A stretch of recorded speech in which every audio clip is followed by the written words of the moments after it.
नमस्कार। प्रस्तुत है मुंशी प्रेमचंद की बहुत ही खूबसूरत कहानी सती। लेकिन उससे पहले एक निवेदन, अगर आपने मेरा चैनल सब्सक्राइब नहीं किया है तो प्लीज सब्सक्राइब कर लें। मुलिया को देखते हुए उसका पति कल्लू कुछ भी नहीं है। फिर क्या कारण है कि मुलिया संतुष्ट और प्रसन्न है और कल्लू चिंतित और सशंकित? मुलिया को कौड़ी मिली है, उसे दूसरा कौन पूछेगा। कल्लू को रत्न मिला है, उसके सैकड़ों ग्राहक हो सकते हैं। खासकर उसे अपने चचेरे भाई राजा से बहुत खटका रहता है। राजा रूपवान है, रसिक है, बातचीत में कुशल है, स्त्रियों को रिझाना जानता है। इससे कल्लू मुलिया को बाहर नहीं निकलने देता। उस पर किसी की निगाह भी पड़ जाए या उसे असह्य है। वह अब रात दिन मेहनत करता है जिससे मुलिया को किसी बात का कष्ट न हो। उसे न जाने किस पूर्व जन्म के संस्कार से ऐसी स्त्री मिल गई है, उस पर प्राणों को न्यौछावर कर देना चाहता है। मुलिया का कभी सिर भी दुखता है तो उसकी जान निकल जाती है। मुलिया का भी यही हाल है। जब तक वह घर नहीं आता मछली की भांति तड़पती रहती है।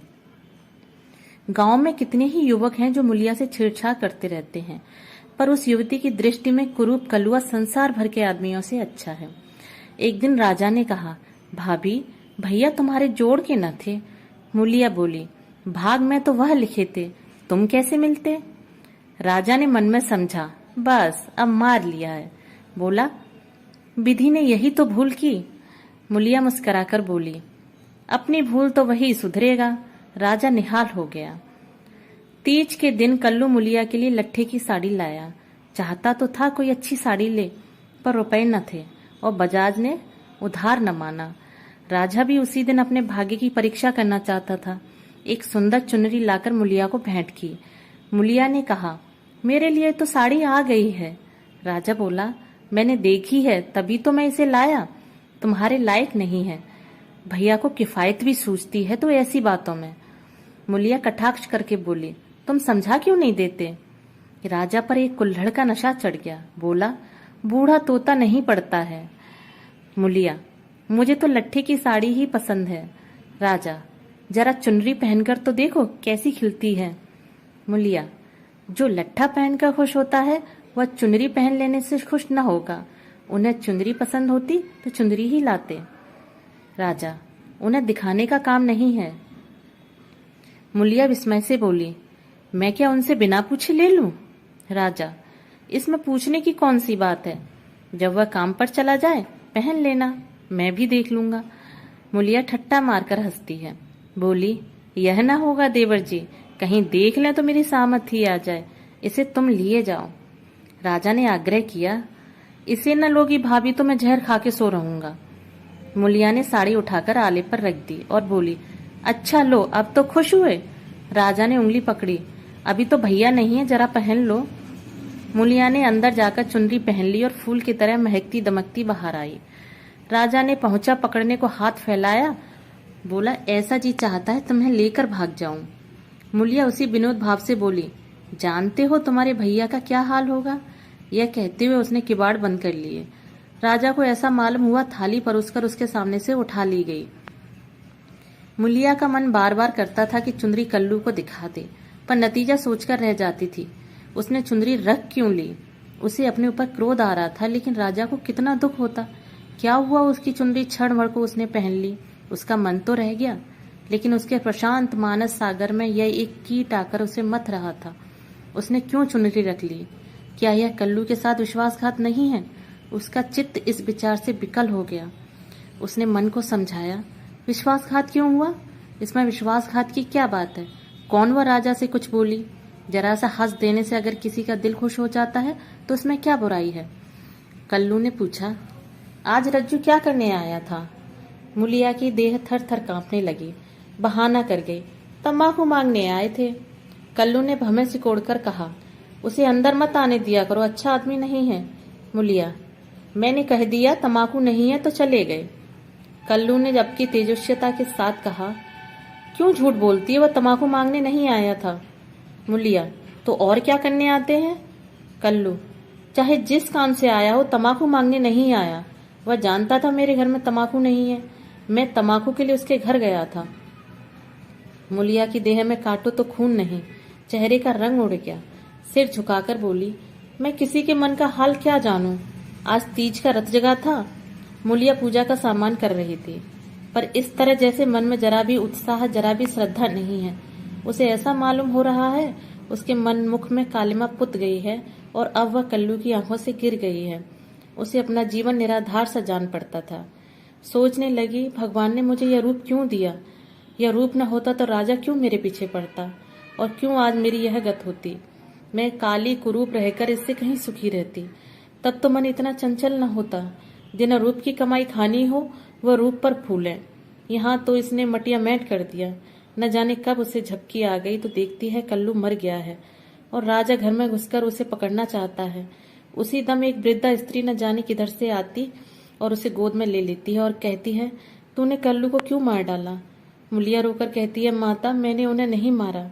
वृद्धा कहती है, हाँ, तूने छुरी कटार से नहीं मारा। उस दिन तेरा तप छिन गया, इसी से वह मर गया।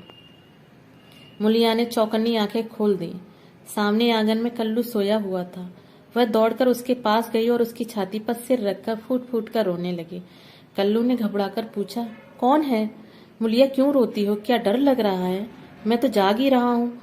मूलिया ने सिसकते हुए कहा, मुझसे आज एक अपराध हुआ है, उसे क्षमा कर दो। कल्लू उठ बैठा। क्या बात है, कहो तो, रोती क्यों हो? मूलिया, राजा तंबाकू मांगने नहीं आया था, मैंने तुमसे झूठ कहा था। कल्लू हंसकर बोला, वह तो मैं पहले ही समझ गया था। मूलिया, वह मेरे लिए चुनरी लाया था, तुमने लौटा दी? मूलिया कांपती हुई बोली, मैंने ले ली, कहते थे मैं जहर माहौर खा लूंगा।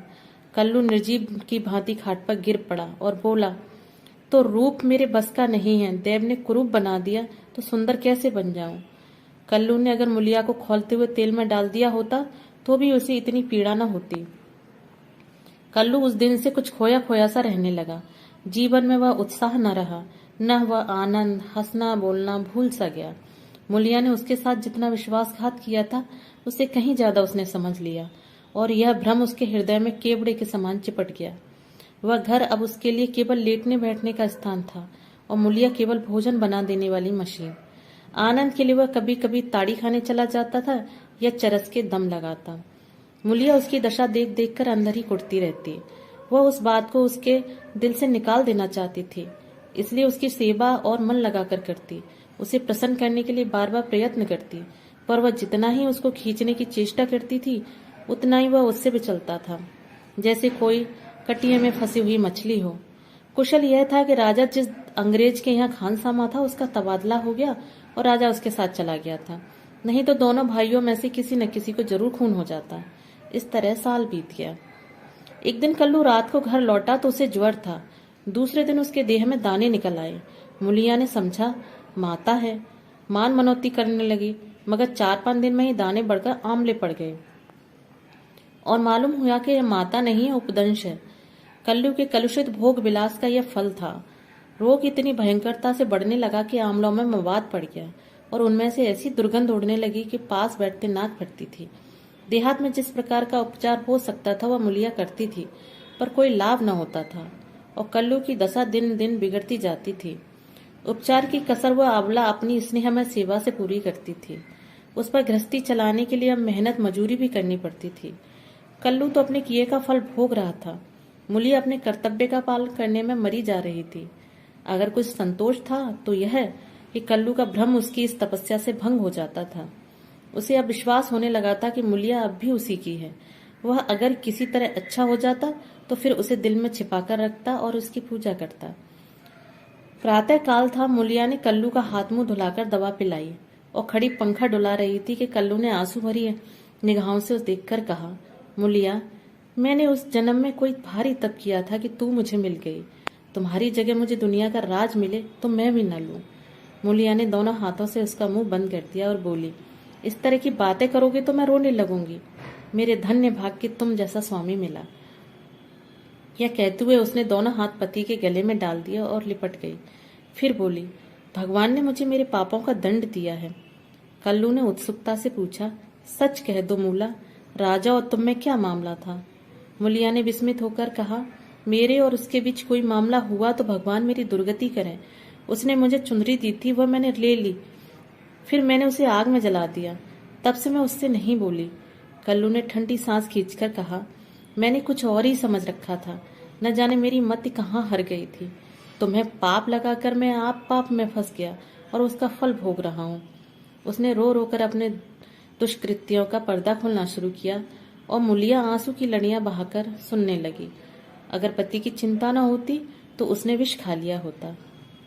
कई महीने बाद राजा छुट्टी लेकर घर आया और कल्लू की घातक बीमारी का हाल सुना तो दिल में खुश हुआ। तीमारदारी के बहाने से कल्लू के घर आने जाने लगा। कल्लू उसे देखकर मुंह फेर लेता, लेकिन वह दिन में 2-4 बार पहुंच ही जाता। एक दिन मूलिया खाना पका रही थी कि राजा ने रसोई के द्वार पर आकर कहा, भाभी, क्यों अब भी मुझ पर दया न करोगी? कितनी बेरहम हो तुम। कै दिन से तुम्हें खोज रहा हूं पर तुम मुझसे भागती फिरती हो। भैया अब अच्छे न होंगे, इन्हें गर्मी हो गई है, इनके साथ क्यों अपनी जिंदगी खराब कर रही हो? तुम्हारी फूल सी देह सूख गई है। मेरे साथ चलो, कुछ जिंदगी की बहार उड़ाएं। यह जवानी बहुत दिन न रहेगी। यह देखो, तुम्हारे लिए एक करण फूल लाया हूं, जरा पहनकर मुझे दिखा दो। उसने करण फूल मूलिया की ओर बढ़ा दिया। मूलिया ने उसकी ओर देखा भी नहीं, चूल्हे की ओर ताकती हुई बोली, लाला, तुम्हारे पैर पड़ती हूँ, मुझे मत छेड़ो। ये सारी विपत्ति तुम्हारी लाई हुई है। तुम ही मेरे शत्रु हो, फिर भी तुम्हें लाज नहीं आती। कहते हो भैया आप किस काम के हैं। मुझे तो अब वह पहले से कहीं ज्यादा अच्छे लगते हैं। जब मैं न होती तो वह दूसरी सगाई कर लाते, अपने हाथों ठोक खाते।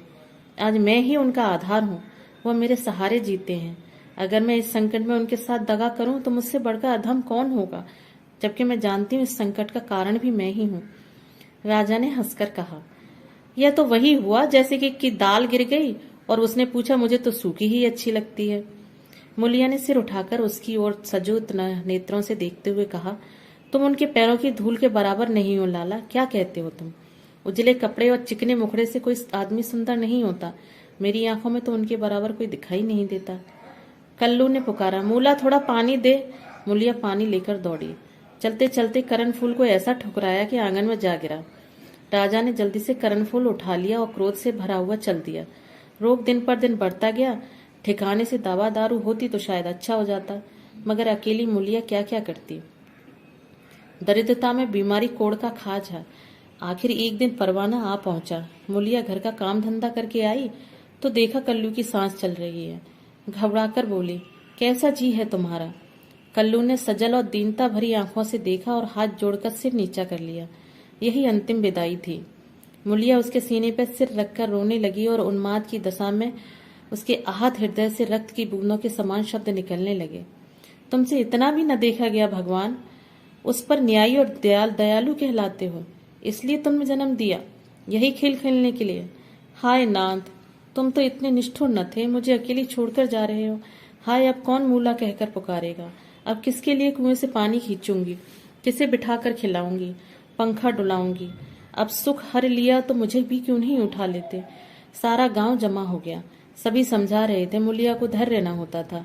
यह सब मेरे कारण हुआ।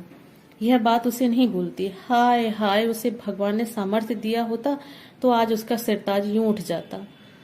शव की दाह क्रिया की तैयारियां होने लगी। कल्लू को मरे 6 महीने हो गए। मूलिया अपना कमाती है, खाती है और अपने घर में पड़ी रहती है। दिन भर काम धंधों से छुट्टी नहीं मिलती। हाँ, रात को एकांत में रो लिया करती है। उधर राजा की स्त्री मर गई, मगर 2-4 दिन के बाद वह फिर छैला बन घूमने लगा और भी छूटा सांड हो गया। पहली स्त्री से झगड़ा हो जाने का कुछ डर था, अब वह भी न रहा। अब की नौकरी पर से लौटा तो सीधे मूलिया के घर पहुंचा और इधर उधर की बातें करने के बाद बोला, भाभी, अब तो मेरी अभिलाषा पूरी करोगी या अभी और कुछ बाकी है? अब तो भैया भी नहीं रहे, इधर मेरी घरवाली भी सिधारी। मैंने तो उसका गम भुला दिया। तुम कब तक भैया के नाम को रोती रहोगी? मूलिया ने घृणा से उसकी ओर देखकर कहा, भैया नहीं रहे तो क्या हुआ? भैया की यादें तो हैं, उनका प्रेम तो है, उनकी सूरत तो दिल में है, उनकी बातें तो कानों में हैं। तुम्हारे लिए और दुनिया के लिए वह नहीं है, मेरे लिए वह अब भी वैसे ही जीते जागते हैं। मैं अब भी उन्हें वैसे ही बैठे देखती हूँ। पहले तो देह का अंतर था, अब तो वह मुझसे और भी नगीच हो गए हैं और ज्यों-ज्यों दिन बीतते और भी नगीच होते जाएंगे। भरे पूरे घर में दाने की कौन कद्र करता है? जब घर खाली हो जाता है तब मालूम होता है कि दाना क्या है। पैसे वाले पैसे की कद्र क्या जाने। पैसे की कद्र तब होती है जब हाथ खाली हो जाता है, तब आदमी एक एक कौड़ी दांत से पकड़ता है। तुम्हें भगवान ने दिल ही नहीं दिया, तुम क्या जानो सोहबत क्या है। घरवाली को मरे अभी 6 महीने भी नहीं हुए और तुम सांड बन बैठे। तुम मर गए होते तो इसी तरह वह भी अब तक किसी के पास चली गई होती। मैं जानती हूँ कि मैं मर जाती तो मेरा सरताज जन्म भर मेरे नाम को रोया करता। ऐसी पुरुषों की स्त्रियां उन पर प्राण देती हैं। तुम जैसे सौदों के भाग में पत्तल चाटना लिखा है। चाटो, मगर खबरदार आज से मेरे घर में पाँव न रखना, नहीं तो जान से हाथ धो बैठोगे। बस निकल जाओ। उसके मुख पर ऐसा तेज स्वर में इतनी कटुता थी कि राजा को जबान खोलने का साहस